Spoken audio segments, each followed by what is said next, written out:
बाळा, त्यांनी बोललेले शब्द तुझ्या मनाला लागले का रे? त्यांनी केलेला अपमान तुझ्या जिव्हारी लागला. अरे कशासाठी मनाला लावून घेतोस एवढं? तू कोणाचा भक्त आहेस हे तरी आठव. तुझा अपमान झाला आहे हे बरोबर आहे, पण तो कुणी केला आहे, त्याची काय पात्रता आहे हे तर तू लक्षात घे. आणि तू कोण आहेस हे तर स्वतःला ओळख. आणि त्यांनी 4 शब्द बोलले म्हणून जर तू आतून खचलास, तुटलास तर कसं चालेल बरं? अरे त्याला दे ना उत्तर. तुझ्या कर्मातून, तुझ्या आत्मविश्वासातून, तुझ्या कर्तृत्वातून. मग बघ प्रत्येकाची तोंडं कशी बंद होत आहेत ते. तो बोलला म्हणून तू 2 शब्द बोलला म्हणून तू 4 शब्द बोलायला जाऊ नकोस त्याला. त्याने तुझाच तोटा होईल. त्याला जर तुला उत्तरच द्यायचं असेल तर ते तुझ्या कर्तृत्वातून दे. खूप कष्ट कर आणि स्वतःला नेहमी एक बजावत राहा. एक ना एक दिवस माझी वेळ नक्की येईल, पण मेहनत देखील करावी लागेल तुला. माझ्यावर विश्वास तर ठेवावाच लागेल. स्वतःला कधी कमी लेखू नको. आपली तुलना दुसऱ्याशी कधीच करू नको. कारण प्रत्येकाच्यात वेगवेगळे गुण असतात. त्यांनी फक्त ते ओळखायला पाहिजेत. या समाजात अशी काही लोकं आहेत जे स्वतःही काही करत नाहीत आणि दुसऱ्याला देखील काही करू देत नाहीत. अशा लोकांना ओळखायला शिक. 4 शब्द पुढे गेल्यानंतर मागे बोलणारी देखील लोकं असतात. तोंडावर देखील बोलणारी लोकं असतात. परंतु त्यांचं बोलणं किती मनाव घ्यायचं हे तुझं तू ठरव. कारण प्रत्येकाचं जर बोलणं तू मनाव घेत राहिलास तर तू आयुष्यात कधीच यशस्वी होणार नाहीस. आयुष्यात कष्ट करून जर पुढे जायचं असेल तर आत्मविश्वास देखील लागतो. तेवढी सहनशक्ती देखील लागते आणि स्वामींवरचा विश्वास देखील तेवढाच लागतो. प्रत्येकाला जर उत्तर देत बसलास तर आयुष्यात पुढे जाणं खूप अवघड होईल. त्यासाठी एकच मार्ग आहे. खूप कष्ट कर, मेहनत कर, स्वतःवरचा विश्वास डळमळून देऊ नको आणि सगळ्यांना आपोआप तुझ्या यशाने उत्तर मिळेल. कोणी तुझा अपमान केला तर त्यांना शब्दाने उत्तर देऊ नको. फक्त निपचिप डोळे बंद करून माझं नामस्मरण कर आणि कष्ट करत राहा.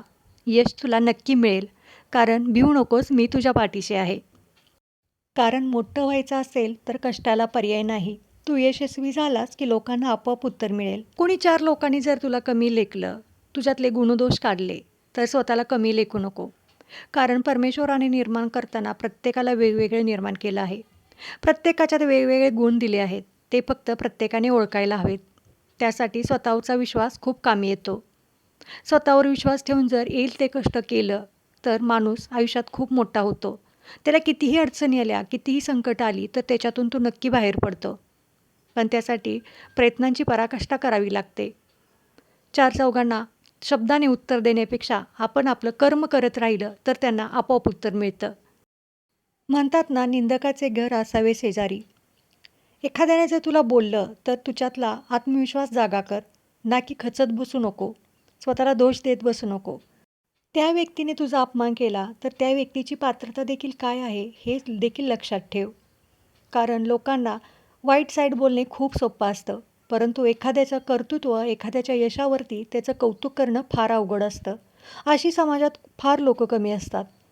त्यामुळे तुला अशा लोकांना ज्यांना अपमान करतात त्यांना तोंड देऊनच पुढं जायचं आहे. कारण त्याशिवाय तू मोठा कधीच होणार नाहीस. यश हे कधीच सोपं नसतं, परंतु अवघड देखील नसतं. त्यासाठी स्वतःवरचा विश्वास आणि स्वामींवरचा विश्वास हा खूप महत्त्वाचा असतो. जर या गोष्टी तुझ्याकडे असतील तर तू स्वतःला सिद्ध करायला फार वेळ लागणार नाही. या समाजात 2 प्रकारची लोकं असतात. धड लोकं घोड्यावरही बसून देत नाही आणि पायी देखील चालू देत नाहीत. मग आपण कसं वागायचं हे आपल्यावरती अवलंबून असतं. प्रत्येकाचे जर शब्द आपण मनाला लागून घेतलं तर आपण आयुष्यात कधीच पुढे जाणार नाही. म्हणूनच बाळा सांगतोय, ऐक माझं.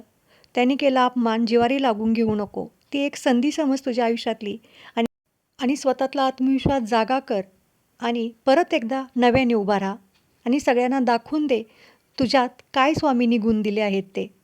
एवढंच सांगायचं होतं. हा संदेश तुला जर आवडला असेल, तुझ्या काळजाला भिडला असेल तर कमेंटमध्ये श्री स्वामी समर्थ लिहायला विसरू नको आणि सबस्क्राईब करायला देखील विसरू नको.